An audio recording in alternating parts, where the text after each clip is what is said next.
देखो maximum patient यहाँ पे कैंसर के उपचार के लिए आए हैं और आप अगर देखोगे तो पूरी दुनिया में कैंसर एक ऐसी बीमारी है जो बहुत तेजी से फैल रही है। पहले तो आप ये समझो ये बीमारी फैल क्यों रही है। इस बीमारी को फैलने के पीछे एक बहुत बड़ी लॉबी काम कर रही है। वो लॉबी कनेक्ट है पूरी तरीके से। कैसे कनेक्ट है? पहले उनका एक व्यापार है जो ऐसे प्रोडक्ट आपको देती है जिससे कैंसर होता है।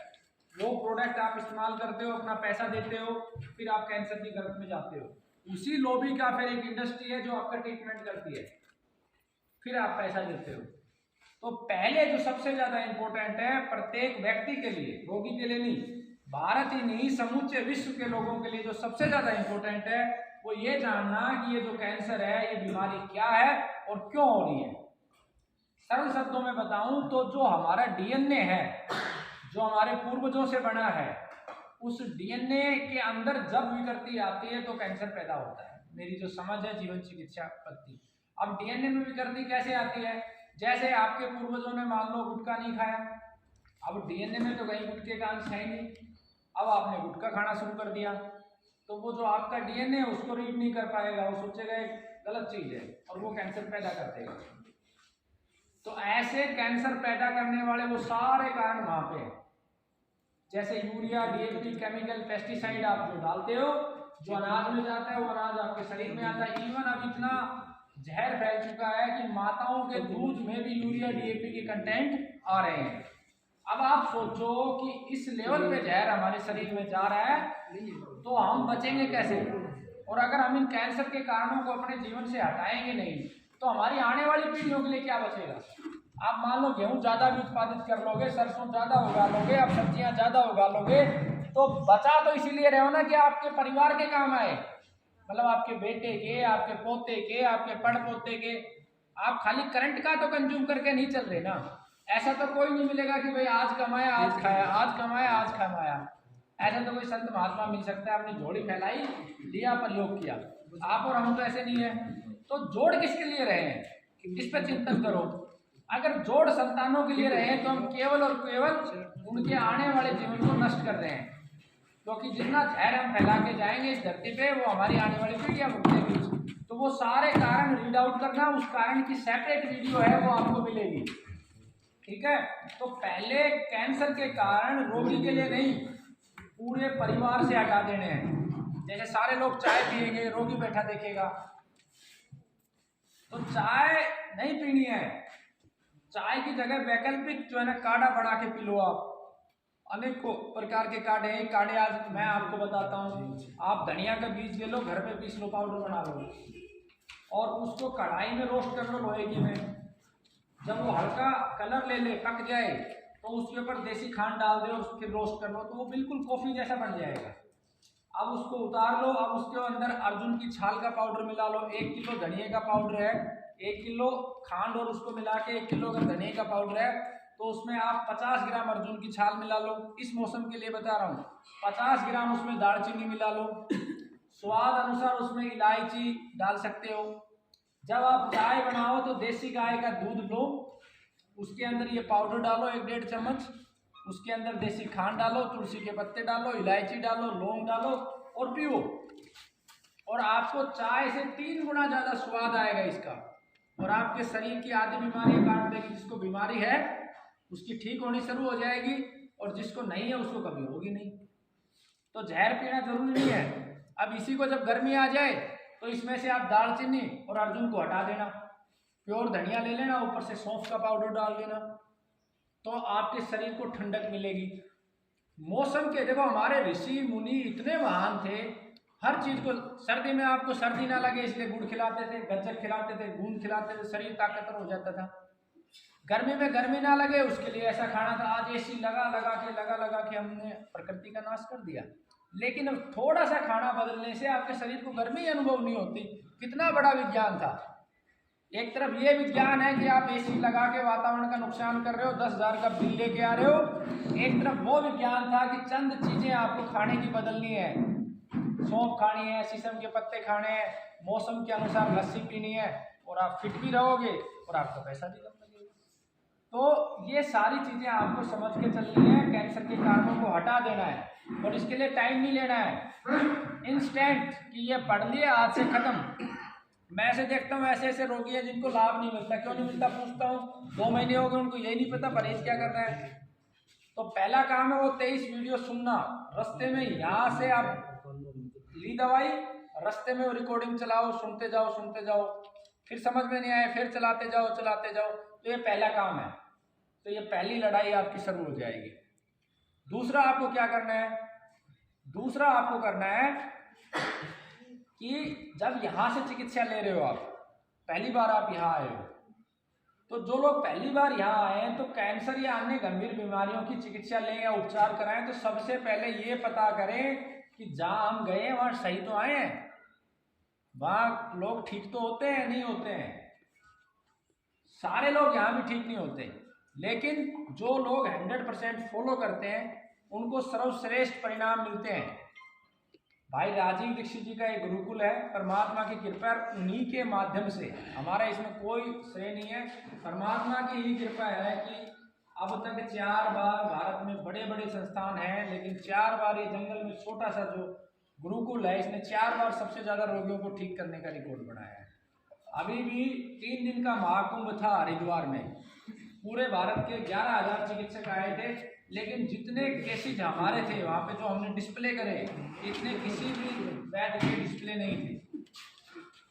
तो अब ये मैं कह रहा हूँ कि सत्य है नहीं है, ये आपको जांच करना है। जांच कैसे करोगे, आप ऐसे पेशेंटों से बात करो, ये जो चैनल देंगे उन पे 1000 लोगों की वीडियोज हैं, उनसे बात करो, आप अच्छे से वेरीफाई करो कि हाँ, जब आपको विश्वास हो जाए कि हाँ ये सही है, फिर वहाँ से दवा लो।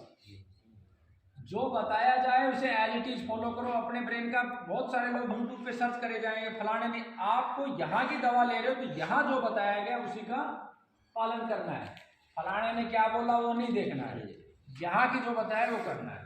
चुनाव हो गया, उसके बाद आपको ये पेशेंट में देखना है कि सुधार आ रहा है नहीं आ रहा है। हर 2 महीने में 3 महीने में आपको सुधार को मॉनिटर करना है। अगर सुधार नहीं आए तो झूठी तारीफ नहीं, सीधा बताओ जी सुधार नहीं आ रहा है, फिर हम उसमें देखेंगे कि कहाँ कमी है। आप अपने नोट्स बनवाऊंगा मैं आपसे कि आप क्या क्या कर रहे हो, सारे नोट्स बनाओ 23 वीडियो के, फिर मैं देखूंगा कि इसमें ये छूट रहा है। नहीं छूट रहा होगा तो फिर देखेंगे इसमें क्या, ये कैंसर का टाइप एग्रेसिव है, हमें इसमें किसी अन्य पद्धति की मदद लेनी है, सर्जरी करवानी है या एलोपैथी का सहारा लेना है, तो वो डिसीजन लेंगे। वो आप जब मॉनिटर करोगे बारीकी से पेशेंट की प्रोग्रेस को, तब वो संभव हो पाएगा। ये यहाँ तक की प्रक्रिया के बाद जो अगला सबसे महत्वपूर्ण जो पड़ाव आता है, वो पड़ाव आता है कि हमें जो भोजन के बारे में बताया गया है खाली वही भोजन करना है, लेकिन ऐसे नहीं करना है कि परहेज का अर्थ ये नहीं है कि आप उसको कुछ विकल्प ही ना दो। आप वीडियो को सुनोगे तो जितना एक बिना परहेज करने वाला व्यक्ति खा सकता है उतना वो भी खा सकता है। जैसे गाजर का हलवा खा सकता है, बर्फी खा सकता है, सब खा सकता है। कुछ लिमिटेड चीज़ों को छोड़ के विकल्प हैं, लेकिन शुद्ध बना के आपको देना पड़ेगा। आपको अगर गाजर का हलवा खाना है तो हलवाई का नहीं, चीनी वाला नहीं, तेल वाला नहीं, देसी गाय का घी, देसी खांड, देसी गाय का दूध और शुद्ध गाजर का खाना है। मूंग का भी खा सकते हो, बर्फी भी घर पे बना के खा सकते हो, कलाकंद भी बना के खा सकते हो, मेहनत करनी पड़ेगी। विकल्प इतने हैं खाने के कि आपका शरीर 2 ही महीने में अगर उस रास्ते पे चल पड़े तो आप देखोगे कि बिल्कुल बलशाली हो गया। लेकिन ऐसा नहीं है कि 2 टाइम रोटी बनाई दे दी। रोगी को एक हमारे देहात में कहावत होती है कि पहली बार जब बटेऊ आता है ना, उसकी कितनी खातिरदारी की जाती है। जो रोगी है उसकी इतनी खातिरदारी हर रोज होनी चाहिए, खास करके कैंसर की बीमारी के रोग। प्रेम भी इतना ही मिलना चाहिए, मान सम्मान भी उसको इतना ही मिलना चाहिए, उसको भोजन भी उसी तरीके से मिलना चाहिए। ये तीसरा अपने को कार्य करना है। चौथा, इसके अंदर योग प्राणायाम के बारे में बताया, वो आपको करना है। 5वां आपको जो बहुत महत्वपूर्ण है, हर व्यक्ति की कहीं ना कहीं आस्था है। किसी की राम में है, किसी की श्याम में है, किसी की परशुराम में है, किसी की कबीर में है, किसी की अल्लाह में है, किसी की ईसा मसीह में है, किसी की संत रविदास में, किसी की अपने माता पिता में। तो जहां आपकी आस्था है वो आपकी शक्ति का केंद्र है। उस आस्था पे टिके रहें और उनका ध्यान करें। रोज आधा 1 घंटा ध्यान करें और पूरे दिन मौन रहें, बोलना नहीं है। बहुत इमरजेंसी हो तो बोलना है, क्योंकि मौन रहने से शरीर में ऊर्जा तेजी से बढ़ती है। जितना मौन रह सके मौन रहे, ठीक है। उसके बाद उपवास के ऊपर एक वीडियो है, आपको उपवास करना है। 15 दिन में कम से कम एक उपवास करना। उसमें कई प्रकार के उपवास है, उस सभी प्रकार के उपवास आपको करना है। किसी का बुरा नहीं करना है, ना किसी का बुरा करने की सोचना है, हर किसी के लिए अच्छा सोचना है। जब खाली हो तो मस्तिष्क में परमात्मा का नाम हो और चिंतन चले तो कैसा चले, दूसरे की भलाई करने का। अभी सोचो कि इससे क्या होने वाला है, इससे आपके शरीर के अंदर इतनी पॉजिटिव एनर्जी आ जाएगी, वो पॉजिटिव एनर्जी आपको ठीक कर देगी। दुनिया में ऐसे बहुत सारे रिसर्च हो चुके हैं कि व्यक्ति को ये बता दिया गया है कि आपको जहर का इंजेक्शन लग रहा है और खाली सुई का इंजेक्शन लगाया बिना जहर के, वो व्यक्ति खत्म हो गया। यानी कि उसके सबकॉन्शियस माइंड ने ये मान लिया कि जहर लग गया, मुझे मरना है। और ऐसे भी अनेकों रिसर्च हो चुके हैं कि व्यक्ति अपनी आस्था पे खड़ा है और बड़ी से बड़ी बीमारी है और वो आज तक ठीक है।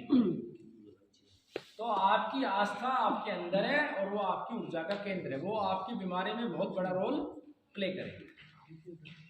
उसके बाद आपको अपना समय ज़्यादा से ज़्यादा प्रकृति के साथ बिताना है। लोगों की दुआएं लेनी है, प्रार्थनाएं लेनी है, लोगों की एनर्जी लेनी है। लोगों से एनर्जी लेना बहुत आसान है। आप जिस गली से गुजर रहे हो, वहाँ कोई बुजुर्ग बैठा है, हाथ जोड़ के आपने उसको बोल दिया बाबा राम राम नमस्ते, तो उसकी एनर्जी आपके अंदर आ गई पॉजिटिव। आपने झुक के प्रणाम कर दिया तो उसकी पॉजिटिव एनर्जी आ गई। गाय है, एक रोटी खिला दी तो उसकी एनर्जी आपके पास आ गई। पक्षी है तो उसको दाना डाल दिया, आपके पास एनर्जी आ गई। तो ऐसे हमें एनर्जी लेनी है अपनी बॉडी में, ठीक है। और अंत में जो सबसे बड़ा सत्य इस संसार का है वो है मृत्यु। उसे कोई नहीं टाल सकता। लेकिन आज हमारा जो दिन है, हम आज से ही मरना क्यों शुरू करें।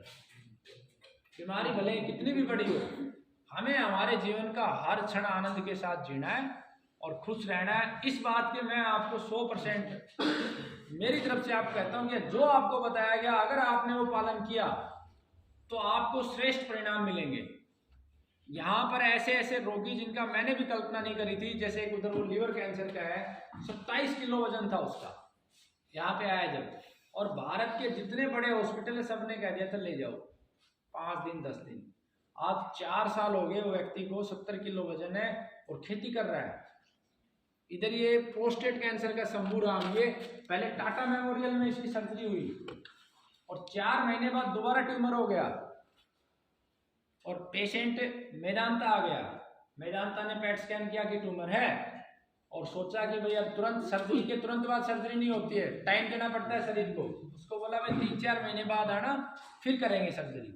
उसने सोचा कि सर्जरी तो होनी है तब तक और हाथ पैर मार लूँ इधर उधर, और यहाँ आ गया। और 4 महीने में उसके मुश्किल से 50-60 हज़ार रुपये खर्च हुए होंगे। कहाँ 60 लाख रुपए लगने थे रोबोटिक सर्जरी का। और गौ माता के माध्यम से वो औषधियाँ दी गई उनको। और परमात्मा की ऐसी कृपा बनी, करवाने वाला परमात्मा है, करने वाला वही, हमको सिर्फ निमित्त माध्यम है। वो जब दोबारा गया, वो ये मान चुका था सर्जरी होनी है, वो दोबारा जो डेट दी थी जाके अपनी सर्जरी के लिए चला गया। लेकिन उनका प्रोटोकॉल होता है सर्जरी से ठीक पहले फिर से पेट स्कैन करते हैं। तो पेट स्कैन हुआ और होते ही डॉक्टर ने बोला आपका ट्यूमर तो खत्म हो गया, आपने क्या किया है। तो खुश हो गया, उसने बताया तो उनका हमारे पास भी फोन है। तो संभव है, सब कुछ संभव है, आपका सही दिशा में प्रयास जाना चाहिए। जैसे अर्जुन ने चिड़िया की आंख देखी ना, ऐसे ही आपको देखना। जो वीडियो चैनल्स पे आए हैं वो सारी आपको सुनना है, लागू करना है। बहुत सारी चीज़ें हैं जो मैं चाह के भी आपको बता नहीं सकता हूँ। सब्जी के सारे मसाले डालने हैं, कलौंजी डालनी है, बहुत तेज़ी से कलौंजी कैंसर का नाम हराती है, आड़ लेना है, बहुत सारी चीज़ें उन वीडियोज़ में बताई है। आपको नोट्स बना के लागू करना है। यहाँ मैं केवल दवा दे सकता हूँ, आपकी स्थिति के अनुसार आपको कुछ चीज़ें गाइड कर सकता हूँ, सारा नहीं समझा सकता। तो मेरे हाथ जोड़ के आपसे प्रार्थना है वो वीडियोज़ को आप सभी सुनेंगे, ठीक है। अगर आप ये मेरे को कमिटमेंट करते हो कि आप एज इट इज करोगे तो ये मेरा कमिटमेंट है कि सबसे श्रेष्ठ उपचार आपका होगा। और ऐसे उपचार होगा जैसे कि मैं अपने पुत्र का उपचार कर रहा हूँ, जैसे कि मैं अपनी माँ का उपचार कर रहा हूँ, जैसे कि मैं यहाँ का नियम है, अगर कोई व्यक्ति गरीब है तो उसको हम श्रमदान के आधार पर भी औषधियाँ दे देते हैं। किसी भी परिवार के एक सदस्य को यहाँ पे भेज दे, हम उसको दवा दे देंगे, ठीक है। वो काम कर दे हमारे यहाँ, वो फ्री दवा ले जाए। अगर परिवार में कोई नहीं है या परिवार ने साथ छोड़ दिया है तो काम की भी जरूरत नहीं है, वो लेके जा सकता है, ठीक है। तो ये सारे नियम है। आपके आसपास कोई गरीब बच्चा हो, माता पिता ना हो, तो हम उसकी फीस भी भर देते हैं। अभी रखने की व्यवस्था तो हमने पहले थी, अभी रुकी हुई है। तो ऐसे बच्चे हो तो हम कुछ बच्चों को अडॉप्ट भी करते हैं, हर साल उनकी फीस भी देते हैं, ठीक है जी। बहुत